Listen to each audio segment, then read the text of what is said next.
Luke chapter 14. One Sabbath, when Jesus went to eat in the house of a prominent Pharisee, he was being carefully watched.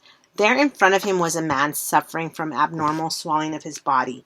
Jesus asked the Pharisee and experts in the law, "Is it lawful to heal on the Sabbath or not?" But they remained silent. So taking hold of the man, he healed him and sent him on his way. Then he asked them, "If one of you has a child or an ox that falls into a well on the Sabbath day, will you not immediately pull it out?" And they had nothing to say. When he noticed how the guests picked the places of honor at the table, he told them this parable. When someone invites you to a wedding feast, do not take the place of honor, for a person more distinguished than you may have been invited. If so, the host who invited both of you will come and say to you, "Give this person your seat." Then, humiliated, you will have to take the least important place. But when you are invited, take the lowest place, so that when your host comes, he will say to you, "Friend, move up to a better place." Then you will be honored in the presence of all the other guests. For all those who exalt themselves will be humbled, and those who humble themselves will be exalted. Then Jesus said to his host, "When you give a luncheon or dinner, do not invite your friends, your brothers or sisters, your relatives, or your rich neighbors. If you do, they may invite you back, and so you will be repaid. But when you give a banquet, invite the poor, the crippled, the lame, and the blind, and you will be blessed. Although they cannot repay you, you will be repaid at the resurrection of the righteous." When one of those at the table with him heard this, he said to Jesus, "Blessed is the one who will eat at the feast in the kingdom of God." Jesus replied, "A certain man was preparing a great banquet and invited many guests.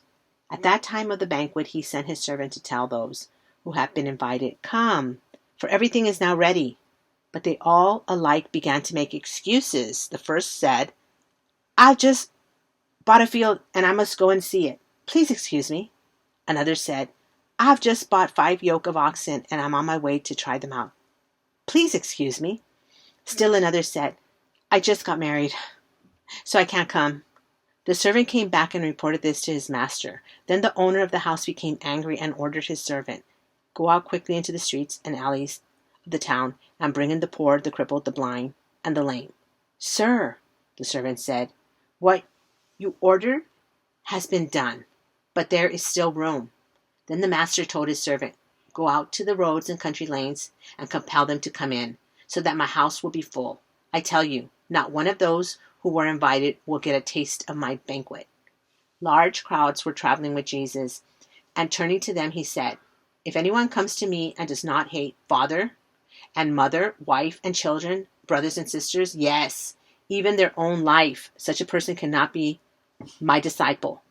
And whoever does not carry their cross and follow me cannot be my disciple. Suppose one of you wants to build a tower. Won't you first sit down and estimate the cost to see if you have enough money to complete it? For if you lay the foundation and are not able to finish it, everyone who sees it will ridicule you, saying, 'This person began to build and wasn't able to finish.' Or suppose a king is about to go to war against another king. Won't he first sit down and consider whether he is able with 10,000 men to oppose the one coming against him with 20,000?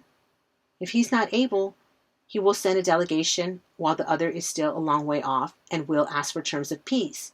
In the same way, those of you who do not give up everything you have cannot be my disciples. Salt is good, but if it loses its saltiness, how can it be made salty again? It is fit neither for the soil nor for the manure pile. It is thrown out. Whoever has ears to hear, let them hear."